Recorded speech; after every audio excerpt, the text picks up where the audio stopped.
vote is DJ Envy. Now, this week on Breakfast Club Extra, Charlamagne is talking the NFL boycott on Brilliant Idiots. Estelle and the ladies of Lip Service break down family history. He answers your email questions, and our staff is telling us their worst job ever. Check it out.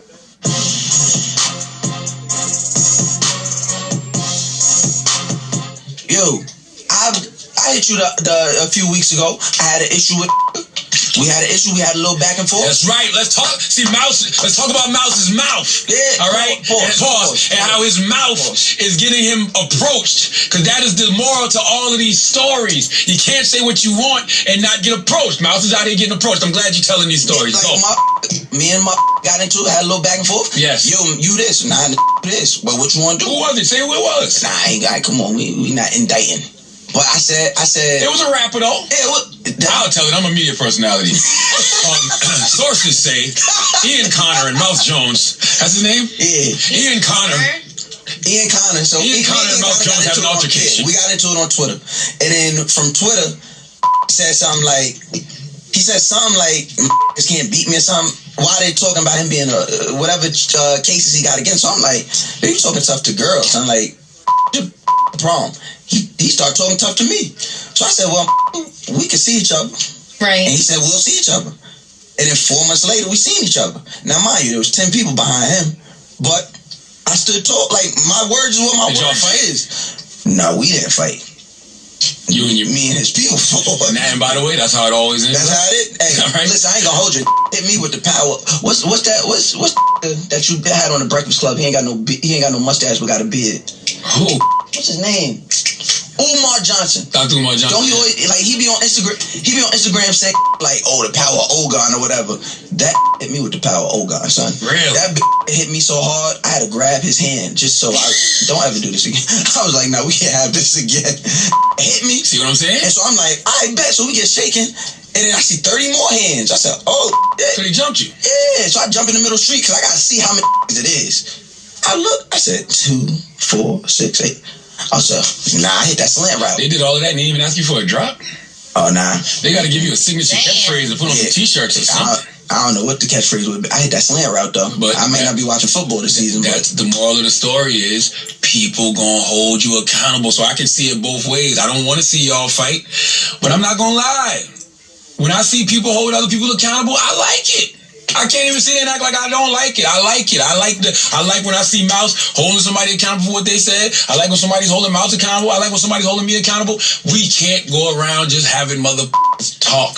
And I respect the people who get into fights, get into altercations, get pressed, and continue to say what the they gotta say and what the they want to say. That lets me know that you are earning your motherfucking voice. I don't respect you if you ain't never been in no action. You just talking.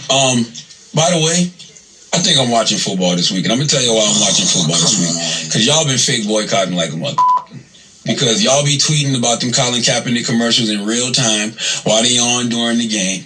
Okay? And Nike, I'm serious, and Nike sponsors the NFL. Nike sponsors Colin Kaepernick. So if we support Nike, shouldn't technically we be supporting the NFL? No. Why not? Because Nike has a deal with the NFL jerseys. You can't just cut that off just because, like, there's contract in play. So I get it. They're selling guns to both sides. But at the end of the day, Nike, as a bigger umbrella corporation, is obliging by its contract. Why are we boycotting the NFL? I want to know. I don't watch NFL because they are, now mind you, the NBA might feel away, NHL, I don't watch it, but other places I might support, they might be closet racism, but they keep that closet.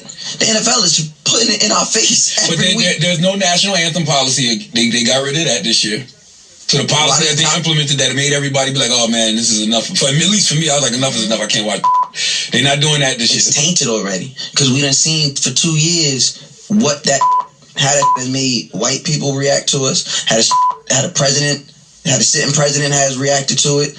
I don't want that. Boycotting too. They don't want to take the credit for the declining ratings. Donald Trump is like, "Look, we not watching this. If people would stand for the anthem, then people will start watching again." So I feel like everybody's boycotting and don't really know why they're boycotting. I think I'm still standing true for what it. I'm still standing for what it first started when these people protested the killing of black bodies, like myself, like you, like our brothers, by the police who are supposed to protect us. When they protested it and they got demonized. Colin Kaepernick and Eric Reed definitely got demonized. I'm not going to forget that. I'm not going to forget that just because, it's all good now. The parade's over now. I'm not going to forget that. That ain't got nothing to do with me. So if Colin Kaepernick and Eric Reed get signed to an NFL team tomorrow, I'll watch. So that defeats the point. No, because it's still a racist organization. Still a racist league. Right, but the person who put all this together, the person who put us on notice with this, who's being held out and being iced out for his beliefs still, well, he won.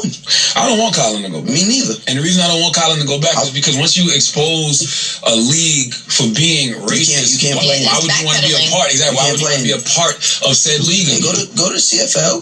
I mean, I wouldn't do nothing. I think he want to play. I think he probably still wants to play. Probably. You know what I mean? Like if something happened, with Power, and you can't record that Power no more, I'm pretty sure you still want to do radio. Still a passion. I don't know. After 20 years, I'm good. I've had my fill. I don't know. I got some other passions. You know what I mean? I love radio. Don't get me wrong, but I'm not. And Colin's 30 years old. Well, Power. If you listen to Charlamagne saying he's tired, Mouse is ready. I'm not tired yet, but I'm getting there. Just saying. Okay. Just saying, Mouse is ready. Really, for me, I think the most important thing now is what we discuss. You understand what I'm saying? Like, it gets tiring discussing the same old shit over and over. Like, I feel like when you have a platform and millions of people are listening, like you gotta do things for them that actually empower them, inspire them. Like, that's what gives me the energy nowadays. And when I get pleasant surprises, like sitting down talking to somebody like Russ. I didn't know why people hate Russ. I just know everybody's always on some Russ social media. But then when you sit down with Russ, you like, this some other I should actually be listening to. Ain't nobody gonna go find a preacher. True. Like, the word finds you. The preacher, think about it. The motherfucker sitting on the corner, black Israelites, regular Christian preachers, they sitting on the corner. You don't care what they're saying. You are trying to get to your destination. Please move. Yeah, you don't go to them till you need it. Exactly. When you need it, which is why there's churches. Build the platform, let the people come. Don't just don't start berating people with this. I don't smoke or drink. You don't ever hear me talking about, why y'all smoking and drinking? Why y'all smoking and drinking?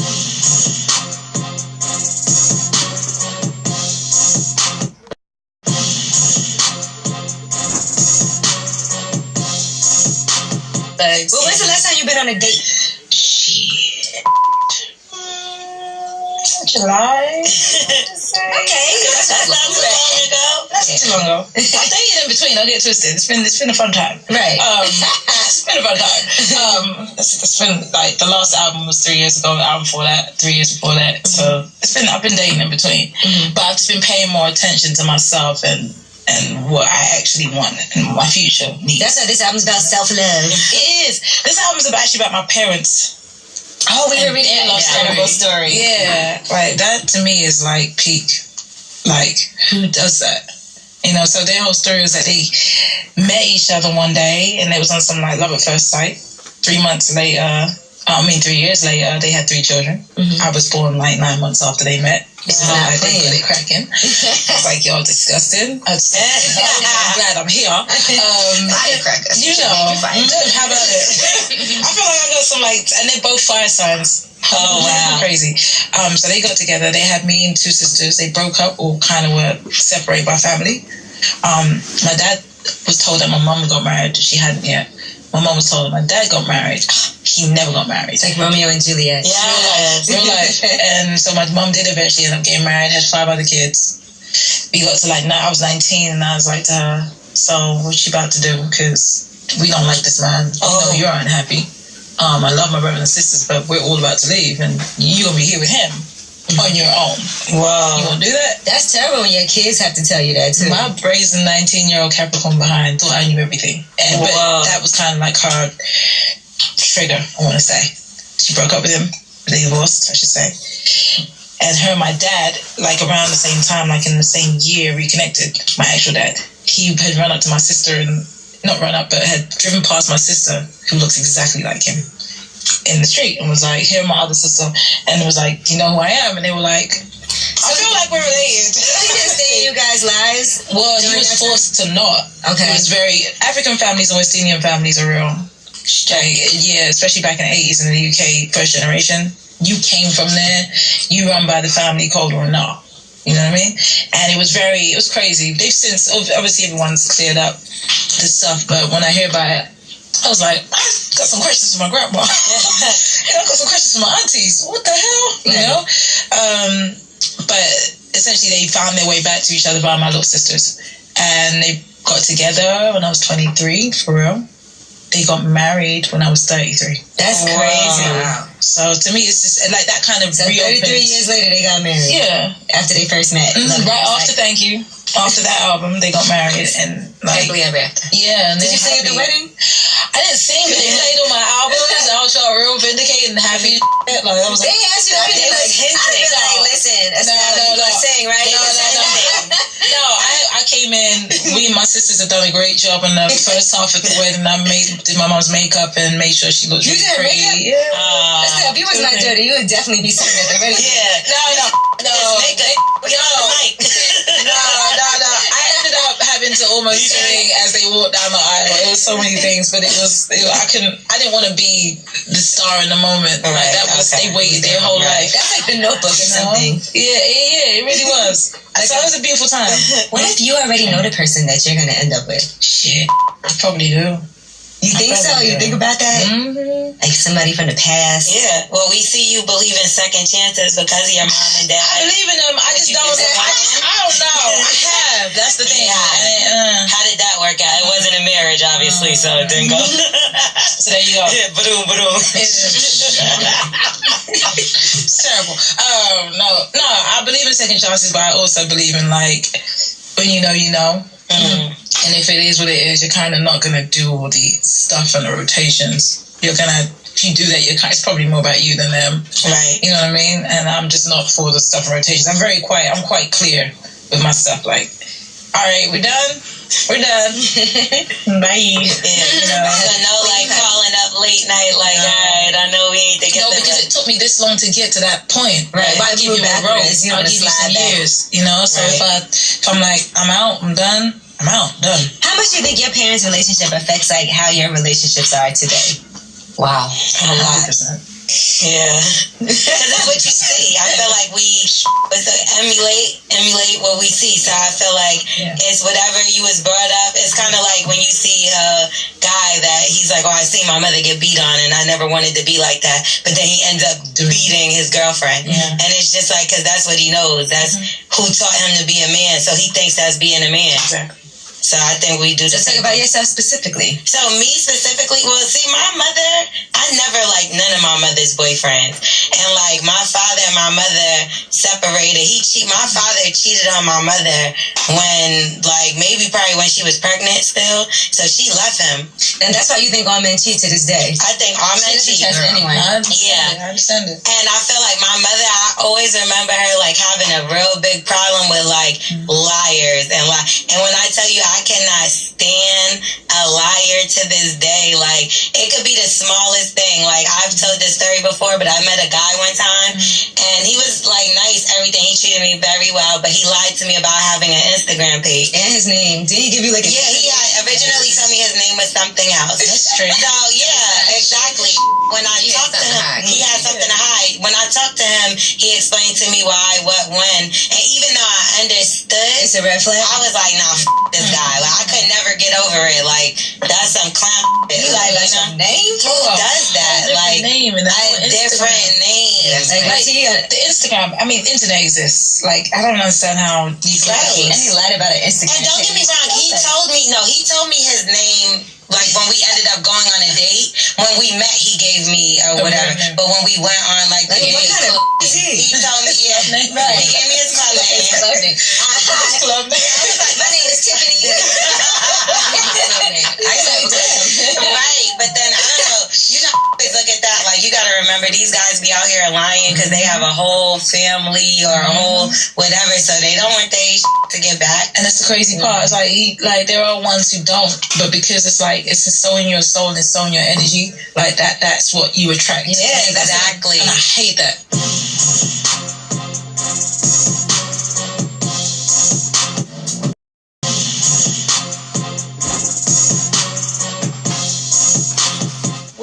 Angela Yee, and it is Breakfast Club Extra. We're doing Ask Yee. The email is helpmeyee@gmail.com. This question: my daughter's father hasn't called in almost 8 months. Major holidays and her birthday have come and gone. She has not received one phone call, greeting card, or present from him. He lives in Florida. I'm going down there to visit family and to bring my daughter to Disney for the first time. My first question is, should I be the one calling him and making him maintain a relationship with his daughter? My second question is, should I tell him I'm going down to Florida? Well, I would recommend that you let him know you're going to Florida, but whether or not he lives up to his responsibility is on him. Just don't tell your daughter that you contacted him.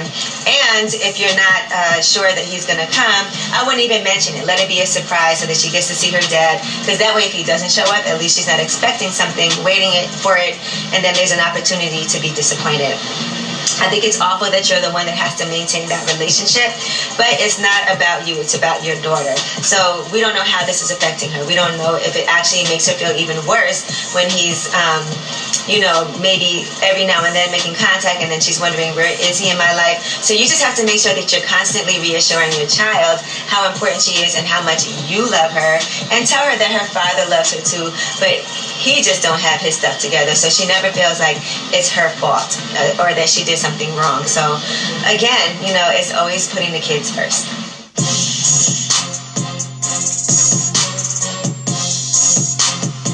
My worst job ever was working at a department store for long hours and not enough pay, and I absolutely hated it, and I would never go back. My worst job was driving a yellow cab in New York City. As you know, New York is hectic, is insane, and you're dealing with a lot of mostly people that feel entitled and are pompous and nasty, and then you factor in the traffic and all the different attitudes, and you got the people on the bikes doing the deliveries and the skateboards and the runners. It's just a lot going on, and it's tough to focus, and it's a nightmare from beginning to end. So that would be my worst job yet. My worst job ever is when I used to escort. The old lady just tastes like raisins. You know what I'm saying? It's like the older you get, like if you're in like your 50s, your tit tastes like prawns. But if you're in like your 30s, like late 30s, early 40s, your tit tastes like raisins. But that was the only bad problem about it. But it was me when I was escorting. One of my worst jobs was working at Cadoba. I worked there for like 3 days, and they fired me because I cut the tortilla chips wrong. And I was still in training mode. Rude. That's all. I don't know if I said that. My worst job ever was working at Circuit City in Houston, Texas, working customer service. They always say the customer's always right. Bullshit! The customer's not always right. You treat me the way I want you. You treat me the way you want to be treated. They will always get mad at dumb shit. How can we get this? How can that? Look, it's not my problem. You don't have to curse at me. So it was very voluntary of me to choose this job because I was underage at the time, so I couldn't legally work. But my aunt, she owned a horse farm in Pomona. It was called Country Leaf Farm. And this was back when I was 14, 15 years old, but she needed someone helping with the stalls. So my first and worst job was me shoveling horse crap. My worst job has to be a couple years ago when I was a delivery driver. The manager at the job was an airhead, and he used to forget things for orders so many times, so I would have to go back and pick things up and go back to deliver them and not get any tips for it. It was the worst job I ever had in my life, and I knew then I had to change my life. My worst job was Carvel. That was actually my first job. I was excited because I thought I would just be scooping ice cream, but it's harder, so don't be fooled. You have to write cursive and decorate the cakes, and because I didn't know how to write cursive with that stupid gel, they fired me after 72 hours. My worst job was when I worked for the trash company. It's called ACUA. It just wasn't for me. But it did motivate me to actually put pressure to the jobs that I really want to work into. So it was the worst, but it was the most motivational. First job I ever had, I was a cocktail waitress in undergrad in DC. It was my junior year in college, and it just wasn't for me being a bottle girl. Just a lot of touchy-feely drunk guys, and I had to be half naked every night. Sex appeal is not really my thing. So the money was good, but I would definitely put that on the top list, the top of the list for worst jobs I've ever had. My worst job was I used to work at this fancy restaurant, and we used to have to dress up, be very polite, be very on point. And I'll never forget that I got fired because I was too sexy for the job. So they fired me within a month because the customers were uncomfortable with my look. Worst job ever. My worst job was delivering newspapers. I delivered the Atlanta Journal-Constitution from 3 a.m. to 6 a.m., filled up my Honda Civic, and delivered newspapers, but I delivered them on time. My worst job was at a free clinic. That's all you need to know. It's true. My worst job was as a model. I was way ahead of my time. Thank you.